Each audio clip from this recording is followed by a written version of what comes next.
पर्वत कहता शीश उठाकर, तुम भी ऊंचे बन जाओ। सागर कहता है लहरा कर, मन में गहराई लाओ। समझ रहे हो क्या कहती हैं उठ उठ गिर गिर तरल तरंग। भर लो अपने दिल में मीठी मीठी मृदुल उमंग। पृथ्वी कहती धैर्य न छोड़ो, कितना ही हो सर पर भार। नभ कहता है फैलो इतना, ढक लो तुम सारा संसार। ये कहानी है एक ऐसी मां की जिसने अपने वात्सल्य भाव, करुणा और त्याग से हम सभी के जीवन का मार्ग प्रशस्त किया। ये कहानी जगत जननी हमारी धरती मां की है। युगों युगों पहले ये धरती आग का दरिया थी। यहां पर चट्टानों और ऊष्मा के प्रभाव से शून्य, महाशून्य रूपी ईथर में बादल बने। वर्षा हुई और जल की बूंदों से समूची वसुधा शीतल शांत हो गई। अग्नि, जल, वायु, आकाश, धरती, इन पंच महाभूत के मिलन तथा करोड़ों वर्षों में विकास की विभिन्न कड़ियों के बाद इस पृथ्वी तथा जीवन चक्र का आरंभ हुआ। प्रकृति की अनमोल सांस्कृतिक विरासत के बीच जलचर और पादप संसार की वादियां मुखरित हुईं। जीव जंतुओं को विचरण की अनवरत प्रगति के पथ को लांघती, बढ़ती, पुष्पित विकास की ओर पल्लवित होती दुनिया ने इस धरती का श्रृंगार किया। मनुष्य इस विकास की सबसे ज्यादा विकसित कड़ी है। हमने अपने मस्तिष्क का अद्भुत विकास कर जल, थल और आकाश तीनों को अपने अधीन कर लिया। ऐसे मेधावी मानव पहले वनों में ही रहते थे, किंतु हमने धीरे धीरे वनों को साफ कर खेती की और अपना समाज स्थापित किया। ऋषि परंपरा से सामूहिक चेतना की अभिव्यक्ति, जीवन जीने की कला यत्र तत्र सर्वत्र सुवासित होती गई। आज धरा, सिंधु और गगन पर मानव ने अधिकार पा लिया। लगता है वहां महायुद्ध में जीत जीत कर हार गया। लगता है मानव ने अपने मन का संयम खो दिया। लगता है मानव ने अपने ही हाथों विष का बीज बो दिया। काल चक्र बढ़ता रहा, मानव की जनसंख्या बढ़ती गई। हमारी भौतिक सुखों की अभिवृद्धि के लिए हम प्रकृति तथा पर्यावरण को नष्ट करने लगे। उसी पर्यावरण जिसमें हमारी मानव जाति का विकास हुआ। हमारी तरक्की के मायनों की हविष ने पूरा काल खंड ही बदल दिया। कार्बन का उत्सर्जन बढ़ चला, पहाड़ तोड़े जाते रहे, वृक्ष गिराए जाते रहे, जंगल काल का ग्रास बनते गए, कारखानों का कचरा नदियों में जाने लगा, पशु पक्षियों का कलरव गान लुप्त विलुप्त होने लगा, भूमि का मर्यादाहीन खनन किया जाने लगा तथा हमारा पूरा वातावरण कंक्रीट के जंगलों में तब्दील हो गया। फलस्वरूप धरती की तमाम परतें विषाक्त होने लगी हैं। ओजोन परत में भी बदलाव होने लगा है। विज्ञान के इस युग में मानव को जहां कुछ वरदान मिले हैं, वहीं कुछ अभिशाप भी मिले हैं। जल, वायु, भूमि, ध्वनि प्रदूषण ऐसे अभिशाप हैं जो विज्ञान की कोख में से जन्मे हैं और जिनसे संपूर्ण विश्व दूषित हुआ है।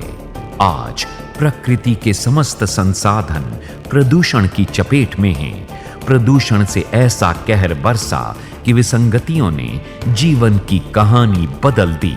हम सब जानते हैं, पहला सुख निरोगी काया, परंतु आज प्रदूषण के प्रकोप से अनेकों असाध्य रोग जैसे कालाजार, तपेदिक, मनोरोग, अनियंत्रित रक्तचाप, कैंसर, बहरापन आदि भिन्न भिन्न प्रकार के असाध्य रोग कोहराम मचा रहे हैं। आज सारे संसार की प्रकृति में असंतुलन पैदा हो गया है। सारा वातावरण प्रदूषित हो रहा है, जलवायु बदल रही है। अपनी हर जरूरत को पूरा करने के लिए मनुष्य पर्यावरण से लाभ तो उठा रहा है, पर उसे नुकसान भी पहुंचा रहा है। तालमेल की कमी से दोनों को ही नुकसान पहुंच रहा है। ये असंतुलन ही है जिसकी वजह से ग्लोबल वार्मिंग बढ़ती जा रही है। कलयुग में प्रदूषण का बढ़ा अब इतना प्रकोप आज फिर से कांप उठी। देखो धरती माता की कोख, समय समय पर प्रकृति देती कोई ना कोई चोट। लालच में इतना अंधा हुआ, मानव को नहीं रहा कोई खौफ। आज स्थितियां ऐसी हैं कि अगर जल्द सही दिशा में कदम नहीं बढ़ाया गया तो ये सुलगता ब्रह्मांड जलवायु में परिवर्तन कर सभी ग्लेशियर पिघला देगा। सागर के बढ़ते हुए तट हमें निगल लेंगे। सुनामी, बाढ़, सूखा, भूकंप तथा अतिवृष्टि या अनावृष्टि जैसे कई दुष्परिणामों से त्रासदी और भयानक रूप लेगी। नई बीमारियों जैसे H5N1, H7N9, H1N1 flu, Ebola हम सबको दम तोड़ने पर विवश कर देंगी। हमारी आने वाली पीढ़ियां हमारे कर्मों का मूल चुकाएंगी तथा धरती पर हमारा अस्तित्व ही नहीं बचेगा। अगर आज हम नहीं जागे, अगर आज हम नहीं चेते, तो कल स्थिति सुधार करने योग्य भी नहीं होगी। हमने अपनी धरती माँ के साथ जो अत्याचार तथा आकंठ पाप किए, उसने हमारी वत्सला धरती को लाचार, बेबस, बेदम, पीड़ा और अवसाद देकर उसकी आत्मा को जड़वत बना दिया है। शोषण बंद हो प्रकृति का, जो सबकी दाता, रक्षा हेतु पुकार रही खड़ी है धरती माता। पर्यावरण प्रदूषण से जग को हम बचाएंगे, हर मनुष्य की व्यथा को हम मिलकर के मिटाएंगे। धरती घर का आंगन है, आसमान छत है, सूर्य चंद्र ज्योति देने वाले दीपक हैं, महासागर पानी के घड़े हैं और पेड़ पौधे आहार के साधन हैं। कल कल बहते झरनों का अंतर्नाद जहां गतिशील रहने की प्रेरणा है, वहीं दुष्विचारों के प्रदूषण को धोकर शीतल रहने का प्रेरक भी है। हमें प्रकृति से वादा करना होगा, अनावश्यक छेड़छाड़ नहीं करेंगे। हम भावात्मक असंतुलन की समस्या को सुलझाए बिना अनैतिकता अथवा अप्रामाणिकता की समस्या को नहीं सुलझा सकते। अनैतिकता की समस्या को सुलझाए बिना सृष्टि संतुलन यानी इकोलॉजी और पर्यावरण की समस्या को नहीं सुलझाया जा सकता। प्रगति विकास के सपने अधूरे पर्यावरण की रक्षा के बिना नहीं होंगे पूरे। इन अपेक्षाओं को पूरा करने के लिए सार्वजनिक उत्तरदायित्व की भावना विकसित करनी आवश्यक है। प्रधानमंत्री श्री नरेंद्र भाई मोदी तथा भारत सरकार के द्वारा चलाए गए पर्यावरण संरक्षण कार्यक्रम इस दिशा में उल्लेखनीय हैं। 700 करोड़ सपनों से जुड़ा हुआ ये विश्व सुरक्षित रहे। हमारी पृथ्वी भारत में जिसे मां का रूप माना गया है, उसकी रक्षा, उसका संरक्षण, उसका संवर्धन हर पीढ़ी का दायित्व होता है।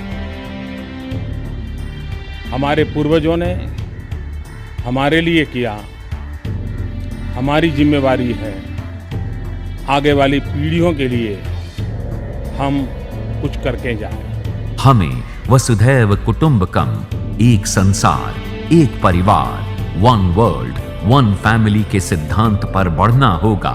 इस विश्व के विशाल जीव जगत के प्रति हर व्यक्ति का अपना उत्तरदायित्व है।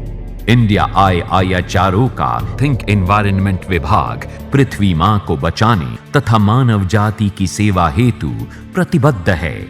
हम बढ़ चले हैं पृथ्वी के संरक्षण के लिए, उसके जीवनोद्धार के लिए। आइए हमारे साथ जुड़िए और हम मिलके बनाएंगे एक सुनहरा भविष्य।